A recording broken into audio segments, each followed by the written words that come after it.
সজীব ওয়াজেদ জয়কে অপহরণ করে হত্যার ষড়যন্ত্রের অভিযোগে করা মামলায় দৈনিক আমার দেশ পত্রিকার ভারপ্রাপ্ত সম্পাদক মাহমুদুর রহমানকে কারাগারে পাঠানোর নির্দেশ দিয়েছেন আদালত।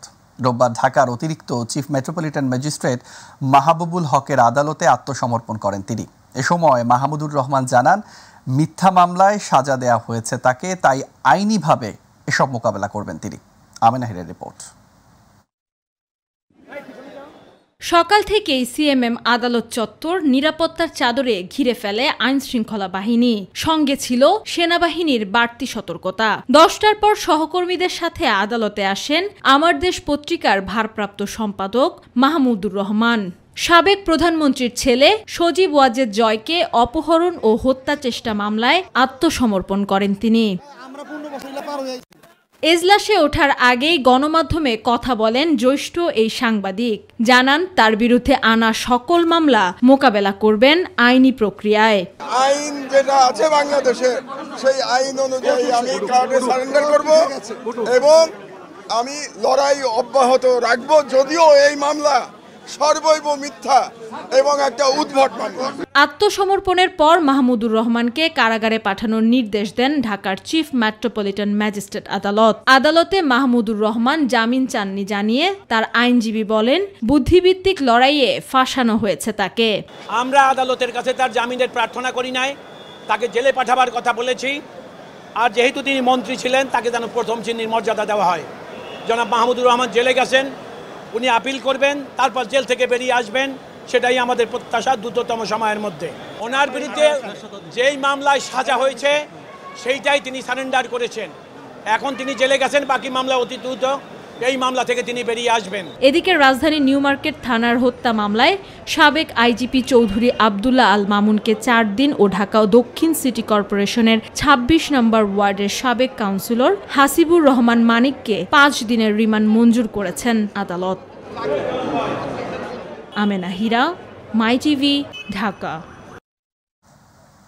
রাজধানীর নিউ মার্কেট থানা এলাকায় ব্যবসায়ী আব্দুল ওয়াদুদকে গুলি করে হত্যার অভিযোগে করা মামলায় সালমান এফ রহমান এবং আনিসুল হককে গ্রেফতার দেখানো হয়েছে। সকালে কারাগার থেকে তাদের ঢাকার চিফ মেট্রোপলিটন ম্যাজিস্ট্রেট আদালতে হাজির করে পুলিশ। পরে মামলার তদন্তকারী কর্মকর্তা তাদের এ মামলায় গ্রেফতার দেখানোর আবেদন করেন। শুনানি শেষে ঢাকার অতিরিক্ত চিফ মেট্রোপলিটন ম্যাজিস্ট্রেট মাহবুবুল হক তাদের আবেদন মঞ্জুর করেন। এরপর আসামিরা আইনজীবী জামিন চাইলে আদালত তা নামঞ্জুর করে কারাগারে পাঠানোর আদেশ দেন।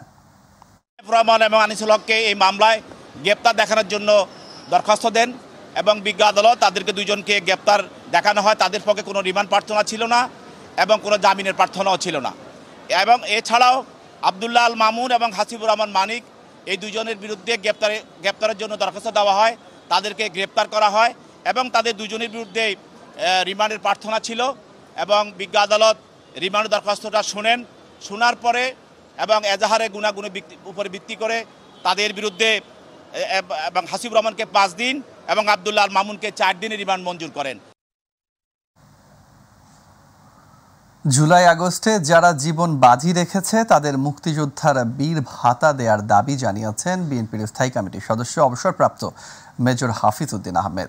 স্থায়ী কমিটির অপর সদস্য গয়েশ্বর চন্দ্র রায় বলেছেন, দেশে গণতন্ত্র পুনঃপ্রতিষ্ঠায় বিএনপি নেতাকর্মীদের বিরুদ্ধে দায়ের করা মামলা প্রত্যাহার করতে হবে। রাজধানীতে আলাদা অনুষ্ঠানে তারা এসব কথা বলেন। ইউসুফ আলী রিপোর্ট। জিয়া মঞ্চের 31তম প্রতিষ্ঠাবার্ষিকী উপলক্ষে সংগঠনের নেতাকর্মীদের সাথে নিয়ে বিএনপির প্রতিষ্ঠাতা ও সাবেক রাষ্ট্রপতি জিয়াউর রহমানের সমাধিতে শ্রদ্ধা নিবেদন করতে যান দলের স্থায়ী কমিটির সদস্য গয়েশ্বর চন্দ্র রায়। এ সময় তিনি বলেন, আওয়ামী লীগ দেশকে অস্থিতিশীল করার চক্রান্ত করছে। বেগম খালেদা জিয়া আমাদের প্রিয় নেত্রী, তার উপর যে নির্যাতন, অত্যাচার এবং যে সকল মামলা মোকদ্দমা দেওয়া হয়েছে, আমি বিশ্বাস করি বর্তমান সরকার এটা উপলব্ধি করতে পারবেন। রাজনৈতিক প্রতিহিংসা চরিতার্থ করার জন্য তাদের প্রতি অবিচার করা হচ্ছে। তারেক রহমান বিদেশে বসে এবং দিবারাত্রি পরিশ্রম করে এই জাতিকে সংগঠিত করতে সক্ষম হয়েছেন। সুতরাং তার বিরুদ্ধে যে সকল অন্যায়ভাবে রায় দেওয়া হয়েছে এবং মামলা দেওয়া হয়েছে, বিশ্বাস করতে চাই এই সরকার অচিরেই প্রতিবন্ধকতাগুলি দূর করবে এবং তাদের মামলাগুলি প্রত্যাহার করে গণতন্ত্রের চলার পথকে সুগম করবে। এদিকে ঢাকা রিপোর্টার্স ইউনিটিতে মুক্তিযোদ্ধা দলের আলোচনা সভায় বিএনপির স্থায়ী কমিটির সদস্য অবসরপ্রাপ্ত মেজর হাফিজউদ্দিন আহমেদ বলেন, জনগণের ভোটে বিএনপি ক্ষমতায় অধিষ্ঠিত হলে ছাত্রছাত্রীদের বেসিক সামরিক প্রশিক্ষণ দেয়া হবে, যাতে দেশের প্রয়োজনে প্রস্তুতি নিতে পারে। আমাদের যারা ছাত্র স্কুল কলেজ বিশ্ববিদ্যালয়ে পড়ে তাদেরকে তাদের শিক্ষাক্রমের অংশ হিসাবে সামরিক ট্রেনিং দেওয়া হবে। জুলাই আগস্ট বিপ্লবে গণ অভ্যুত্থানে যারা শহীদ হয়েছে প্রত্যেকটি পরিবারকে মুক্তিযোদ্ধা বীর ভাতা দেওয়া উচিত। ইউসুফ আলী, মাই টিভি, ঢাকা।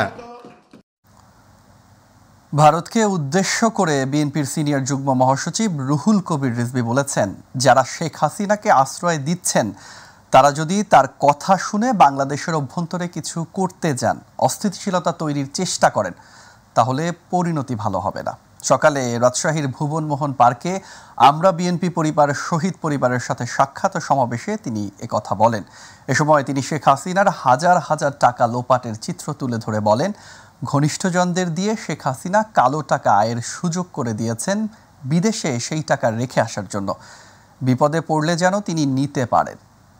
যারা তার পক্ষে ছিল তাদের তিনি অবাধে লুটপাটের সুযোগ করে দিয়েছেন। তিনি আরও বলেন, ডক্টর ইউনূসের অন্তর্বর্তীকালীন সরকারে ফ্যাসিবাদের দোসর রেখে সংস্কার সফল হবে না, স্থিতিশীল হবে না। আপনারা কিসের আলামত দিচ্ছেন? এগুলো কি কথা বলছেন? বাংলাদেশের মানুষ তারা অদম্য সাহসী এবং বীরের জাতি। এরা কিভাবে নিজের দেশকে পরিচালনা করবে, কাকে নির্বাচিত করবে, সেই অধিকারটুকু তারা জানে, সেই অধিকারে তারা বিশ্বাসী। এলজিআরডি মন্ত্রণালয় বিষয়ক উপদেষ্টা এএফ হাসান আরিফ বলেছেন, সমবায় ব্যাংকের 12,000 ভরি সোনার খোঁজ পাওয়া যাচ্ছে না। ব্যাংকের সম্পত্তি বেদখল হয়ে আছে। সকালে কুমিল্লার পল্লী উন্নয়ন একাডেমি বোর্ডের 57তম বার্ষিক পরিকল্পনা সম্মেলনে প্রধান অতিথি ছিলেন তিনি। পরে সাংবাদিকদের সাথে মতবিনিময়কালে উপদেষ্টা এসব কথা বলেন। বোর্ডের সভায় উপদেষ্টা হাসান আরিফ আরও বলেন, সমবায়ে দাঁড়াতে পারছে না কারণ সমবায়ীদের মধ্যে সমবায়ের মন মানসিকতার অভাব। সমবায়ীরা শুধু কমিটিতে ঢুকতে চায়, কি উন্নয়ন হলো সেটির দিকে তাদের লক্ষ্য নেই। সভায় বক্তারা সাম্প্রতিক সময় বিবেচনায় বাংলাদেশের পল্লী উন্নয়ন ও সমবায় ক্ষেত্রে বোর্ডে যেসব গবেষণা ও কার্যক্রম চালাচ্ছে তা তুলে ধরা হয়।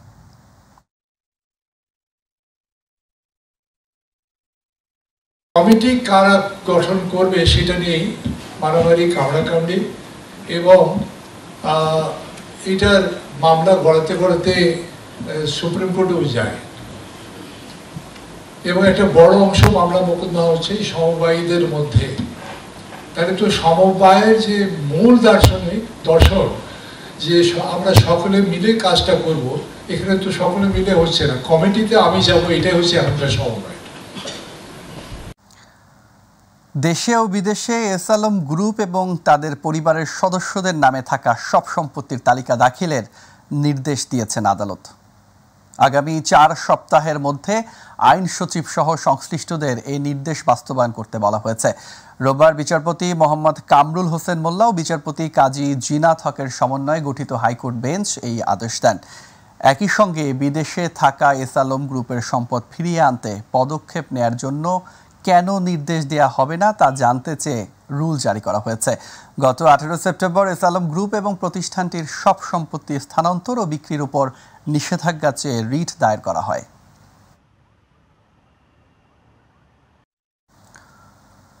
ডিসেম্বরের মধ্যে সচিবালয়কে ওয়ান টাইম বা একবার ব্যবহৃত প্লাস্টিক মুক্ত করার পরিকল্পনা করা হয়েছে বলে জানিয়েছেন বন, পরিবেশ ও জলবায়ু পরিবর্তন বিষয়ক উপদেষ্টা সৈয়দা রেজওয়ানা হাসান।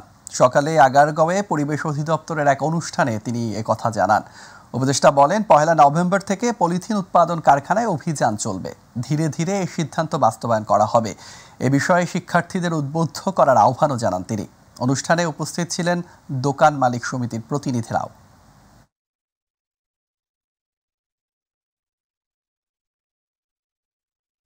আগামী প্রজন্মকে রক্ষার জন্য, কেমিক্যাল মুক্ত রাখার জন্য অপচনশীল পলিথিন শপিং ব্যাগের যে অভিশাপ, সেটার থেকে আগামী প্রজন্মকে নদী, নালা, মাটি এই সব কিছুকে রক্ষার জন্য আশা করি আমরা 1 অক্টোবর থেকে আমাদের কাজটা শুরু করতে পারছি।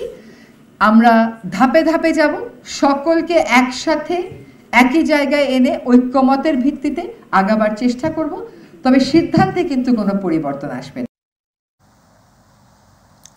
শনিবার সকাল 8টা থেকে রোববার সকাল 8টা পর্যন্ত একদিনে ডেঙ্গু আক্রান্ত হয়ে আরও 8 জনের মৃত্যু হয়েছে, যা চলতি বছর একদিনে সর্বোচ্চ মৃত্যু। একই সঙ্গে এ সময় ভাইরাসটিতে আক্রান্ত হয়ে হাসপাতালে ভর্তি হয়েছেন আরও 1221 জন, যা চলতি বছর একদিনে সর্বোচ্চ। স্বাস্থ্য অধিদপ্তরের হেলথ এমার্জেন্সি অপারেশন সেন্টার ও কন্ট্রোল রুম থেকে পাঠানো এক সংবাদ বিজ্ঞপ্তিতে এ তথ্য জানানো হয়েছে। এতে বলা হয়েছে, হাসপাতালে নতুন ভর্তিদের মধ্যে বরিশাল বিভাগে 74 জন, চট্টগ্রাম বিভাগে 183 জন, ঢাকা বিভাগে 267 জন, ঢাকা উত্তর সিটিতে 206, ঢাকা দক্ষিণ সিটিতে 228, খুলনা বিভাগে 134 জন রয়েছেন। এছাড়া রাজশাহী বিভাগে 53 জন, ময়মনসিংহ বিভাগে 48 জন এবং রংপুর বিভাগে 28 নতুন রোগী ভর্তি হয়েছেন।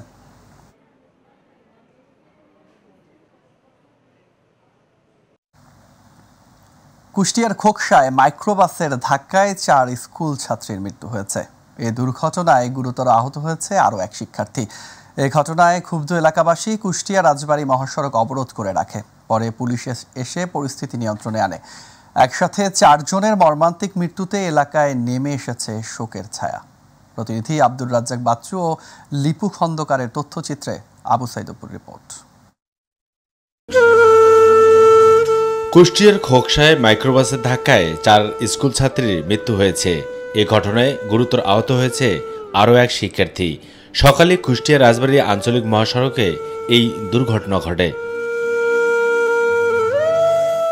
কুষ্টিয়া হাইওয়ে থানার এসআই হারুন রশিদ জানান, সকালে শিমুলিয়া কুঠিপাড়া জামে মসজিদে কোরআন পড়া শেষে শিক্ষার্থীরা বাড়ি ফিরছিলেন। এ সময় কুষ্টিয়া রাজবাড়ী আঞ্চলিক মহাসড়ক পার হওয়ার সময় ঢাকা থেকে আসা একটি দ্রুতগামী মাইক্রোবাস তাদের চাপা দিয়ে পাশের পুকুরে ডুবে যায়, আর ঘটনাস্থলে মারা যায় 1 জন। তবে আহতদের উদ্ধার করে খোকসা স্বাস্থ্য কমপ্লেক্সে নিলে আরও 3 জন মারা যায়। এছাড়াও আহত 1 জন হাসপাতালে চিকিৎসাধীন। একই সাথে 4 শিশুর মর্মান্তিক মৃত্যুর ঘটনায় শোকের মাতম বিরাজ করছে এলাকা জুড়ে। স্বজনদের আহাজারিতে ভারী উঠছে আশপাশের পরিবেশ। ঢাকা ফেরত একটা হাইস গাড়ি তাকে পিছন থেকে ধাক্কা দিয়ে 4 জনকে মারি ফেলাইছে। কোরআনপুরে আসার পথে ডান তারা আগের সাইড দিয়ে তারা আসতেছিল, পরে অন্য সাইড থেকে একটা মাইক্রো আসতেছিল, আসে হঠাৎ করে মাইক্রো এসে পিছন থেকে মারছে। 4টা বাচ্চায় মারা যায়, একটা বাচ্চা হচ্ছে কুষ্টিয়া মেডিকেলে আছে।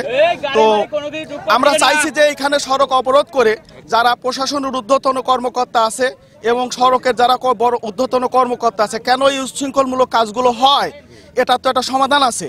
এই ঘটনায় ক্ষুব্ধ এলাকাবাসী কুষ্টিয়া রাজবাড়ী আঞ্চলিক মহাসড়ক অবরোধ করে রাখলে পুলিশ এসে পরিস্থিতি নিয়ন্ত্রণে আনে। তবে আর কোনো মায়ের বুক যেন খালি না হয়, এমনটি প্রার্থনা ছিল সবার মুখে মুখে। আবু সাইদপুর, মাই টিভি। উজানের ঢলে তিস্তার পানি আরও বেড়েছে। নদীর পানি প্রবাহ বেড়ে বিপদসীমার 2 সেন্টিমিটার উপর দিয়ে প্রবাহিত হচ্ছে।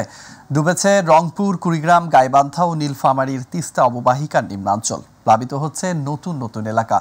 পানি উন্নয়ন বোর্ড জানিয়েছে, ভোর 6টা থেকে তিস্তা নদীর পানি ঢালিয়া পয়েন্টে বিপদসীমার 2 সেন্টিমিটার আর কাউনিয়া পয়েন্টে 29 সেন্টিমিটার উপর দিয়ে বইছে। এতে লালমনিরহাটের পাটগ্রাম, আদিতমারি সহ 6 উপজেলার চরাঞ্চলে নতুন কয়েকটি এলাকা প্লাবিত হয়েছে। নিম্নাঞ্চলের অনেক বসত বাড়িতে পানি উঠে গেছে। পানির চাপ বেড়ে যাওয়ায় বন্যা নিয়ন্ত্রণ বাঁধগুলো ঝুঁকিতে পড়েছে। বিচার বিভাগ সংস্কার কমিশন আগামী 1 অক্টোবর থেকে কাজ শুরু করতে পারবে বলে জানিয়েছেন আইন ও বিচার বিভাগের সচিব মোহাম্মদ গোলাম রব্বানী। বিকেলে জাতীয় সংসদ ভবনের এমপি হোস্টেল পরিদর্শন শেষে সাংবাদিকদের কথা জানান তিনি। এছাড়াও একে একে বাকি 5টি কমিশনও তাদের কাজ শুরু করবে বলেও জানান তিনি। বর্তমান অন্তর্বর্তীকালীন সরকারের রাষ্ট্র সংস্কার কার্যক্রম এগিয়ে নিতে নির্বাচন, পুলিশ প্রশাসন, বিচার বিভাগ, দুর্নীতি দমন কমিশন, জনপ্রশাসন ও সংবিধান সংস্কারে কমিশন গঠন করা হয়। এই 6 কমিশনের অফিস খুঁজতে জাতীয় সংসদের এমপি হোস্টেল পরিদর্শনে যান আইন বিচার বিভাগের সচিব এবং গৃহায়ন ও গণপূর্ত মন্ত্রণালয়ের সচিব সহ প্রকৌশলীরা। ওনাদেরকে সঠিকভাবে আমি নির্দেশনা দেওয়া যেন ওনারা এটাকে সম্পূর্ণভাবে রেডি করে দেন আজকে 29 তারিখ, হাতে আর একদিন সময় আছে। এই একদিনের সময়ের মধ্যে যেন অন্তত ওনারা কার্যক্রমটা সঠিকভাবে শুরু করতে পারে সেই ইনস্ট্রাকশন এবং সেটা দেখার জন্য এবং ইনস্ট্রাকশন দেওয়ার জন্যই আমি এসেছিলাম। কারামুক্ত শীর্ষ সন্ত্রাসীরা নতুন কোনো অপরাধে জড়ালে তদন্ত করে তাদের বিরুদ্ধে ব্যবস্থা নেওয়া হবে বলে জানিয়েছেন ডিএমপি কমিশনার মোহাম্মদ মাইনুল হাসান। সকালে রাজধানীর পল্টন ময়দানে আয়োজিত ওয়ালটন ক্লাব ক্রীড়া উৎসব 2024 ফুটবল টুর্নামেন্ট উদ্বোধন অনুষ্ঠানে সাংবাদিকদের এক প্রশ্নের জবাবে তিনি কথা বলেন। তিনি বলেন, এখনও যেসব পুলিশ সদস্য কর্মস্থলে যোগ দেননি তাদের বিরুদ্ধে ব্যবস্থা নেওয়ার প্রক্রিয়া শুরু হয়েছে। খুব শীঘ্রই তাদের বিরুদ্ধে আইনগত ব্যবস্থা নেওয়া হবে। প্রিভেন্টিভ মেজারের জন্য আমরা বিভিন্ন ধরনের আমাদের টহল ব্যবস্থা আছে, গার্ডিং ব্যবস্থা আছে, আরও অন্যান্য পুলিশি ব্যবস্থা নিয়ে থাকি যাতে অপরাধ সংগঠিত না হয়। তারপরে যখন অপরাধ হয়ে যায় তখন আমরা এটাকে আমরা ইনভেস্টিগেশন নিয়ে আসি, তারা অপরাধ করে যে তাদেরকে খুঁজে বের করার জন্য। অবৈধ অস্ত্র উদ্ধারের যেমন অভিযান চলছে, আবার মাদক বিরোধী অভিযান চলছে। আপনারা জানেন যে গত রাত্রি জেনেভা ক্যাম্পে আমরা এটা কম্বাইন্ড অপারেশন করেছি এবং এখানে অবৈধ অস্ত্র উদ্ধার হয়েছে, অনেক অ্যারেস্ট আছে, দেশীয় অস্ত্র উদ্ধার হয়েছে এবং এটা চলমান প্রক্রিয়া এবং কন্টিনিউয়াসলি চলবে। ৭৪ দিন পর আজ খুলেছে রংপুরের বেগম রোকেয়া বিশ্ববিদ্যালয়। ছাত্র জনতা অভ্যুত্থানের মাধ্যমে পাওয়া নতুন বাংলাদেশে শহীদ আবু সাঈদের এই বিশ্ববিদ্যালয় পেয়েছে নতুন উপাচার্য। গত 18 সেপ্টেম্বর উপাচার্য হিসেবে নিয়োগ পান ঢাকা বিশ্ববিদ্যালয়ের ফলিত ও গণিত বিভাগের অধ্যাপক ডক্টর মোহাম্মদ শওকত আলী। শিক্ষকরা বলছেন, শিক্ষক ও শিক্ষার্থীদের মধ্যে সম্পর্কের অবনতি কাটিয়ে ওঠা বড় চ্যালেঞ্জ। রংপুর থেকে মাহমুদুল হাসানের তথ্যচিত্রে আতিকুর রহমান তিতাসের রিপোর্ট। গত 16 জুলাই বৈষম্য বিরোধী ছাত্র আন্দোলনে শহীদ হন বেগম রোকেয়া বিশ্ববিদ্যালয়ের মেধাবী শিক্ষার্থী আবু সাঈদ। আন্দোলন রূপ নেয় গণ অভ্যুত্থানে। এরপর 17 জুলাই অনির্দিষ্টকালের জন্য বিশ্ববিদ্যালয় বন্ধ ঘোষণা করে প্রশাসন। উপাচার্য সহ বিভিন্ন প্রশাসনিক পদ থেকে পদত্যাগ করেন প্রায় অর্ধশতাধিক শিক্ষক কর্মকর্তা। অবশেষে গত 18 সেপ্টেম্বরে ঢাকা বিশ্ববিদ্যালয়ের ফলিত ও গণিত বিভাগের অধ্যাপক ডক্টর মোহাম্মদ শওকত আলী উপাচার্য হিসেবে যোগদানের পর ৭৪ দিনের মাথায় আজ খুলেছে বেগম রোকেয়া বিশ্ববিদ্যালয়। শিক্ষকরা বলছেন, টানাপোড়েনের মধ্য দিয়ে চলছে এই বিশ্ববিদ্যালয়। শিক্ষক ও শিক্ষার্থীদের মধ্যে যে সম্পর্কের অবনতি হয়েছে সেটি কাটিয়ে ওঠাই এখন সবচেয়ে বড় চ্যালেঞ্জ। উপাচার্য যদি যোগ্য মানুষকে দিয়ে এই বিশ্ববিদ্যালয়কে পরিচালনা করবার চেষ্টা করেন তাহলে নিশ্চয়ই যে প্রত্যাশার বাংলাদেশ আমরা চিন্তা করছি, যে প্রত্যাশার বেগম রোকেয়া বিশ্ববিদ্যালয় কল্পনা করছি, সেই প্রত্যাশিত বেগম রোকেয়া বিশ্ববিদ্যালয় হয়তো কল্পনা করা সম্ভব। বিশ্ববিদ্যালয়ের নতুন উপাচার্যের কাছে শিক্ষার্থীদের প্রত্যাশা, বিগত সময়ের ভিসিদের মধ্যে যে দলীয়করণের প্রবণতা ছিল তা ভেঙে নতুন করে বিশ্ববিদ্যালয়কে এগিয়ে নেয়া। শিক্ষকদের মধ্যে যে দলীয়করণের যে ব্যাপারটা আছে সেটা ভেঙে ফেলে শুধুমাত্র তাদের কাজটাই যেন হয় যে শিক্ষার্থীদের শিক্ষা দেওয়া এবং নিজেদের রিসার্চ করা। বিশ্ববিদ্যালয়ের প্রশাসন, ভিসি এবং সবাইকে যেন একত্রবদ্ধ হয়ে যেন কাজ করে, এই প্রত্যাশাই আমাদের। সেশন জট যেটা হচ্ছে এই কিছুদিনের মধ্যে তৈরি হয়েছে, এটা হচ্ছে মানে সমাধান হবে, আর ক্যাম্পাসে সুষ্ঠু পরিবেশ। উত্তরের এই বিদ্যাপীঠটিকে একটি আবাসিক বিশ্ববিদ্যালয়ে রূপান্তর সহ শিক্ষক, শিক্ষার্থী, ভিসি, প্রশাসন সকলের ঐক্যবদ্ধ প্রচেষ্টায় এগিয়ে নিতে একসাথে কাজ করবে, এমনটাই প্রত্যাশা শিক্ষার্থীদের। নতুন ভিসির কাছে আমরা আশাবাদী শিক্ষার্থীদের যে দাবি দেওয়া যে চাহিদা আছে উনি ওগুলো পূরণ করবেন। আমরা চাই রাজনীতি মুক্ত একটা ক্যাম্পাস। আমরা চাই যে আমাদের ইউনিভার্সিটিটা একটা সম্পূর্ণরূপে আবাসিক ইউনিভার্সিটি হোক। বিশ্ববিদ্যালয়ের একাডেমিক কার্যক্রম সুষ্ঠুভাবে পরিচালনার পাশাপাশি বিশ্ববিদ্যালয়ের শিক্ষা ও গবেষণার ভালো পরিবেশ তৈরির প্রত্যাশা নবনিযুক্ত উপাচার্যের। এই বিশ্ববিদ্যালয়ের শিক্ষা এবং গবেষণা যাতে সবাই ভালো একটা পরিবেশ পায়, সেই পরিবেশ গড়ে তোলার জন্য আমরা চেষ্টা করে যাব ইনশাআল্লাহ। আতিকুর রহমান তিতাস, মাই টিভি।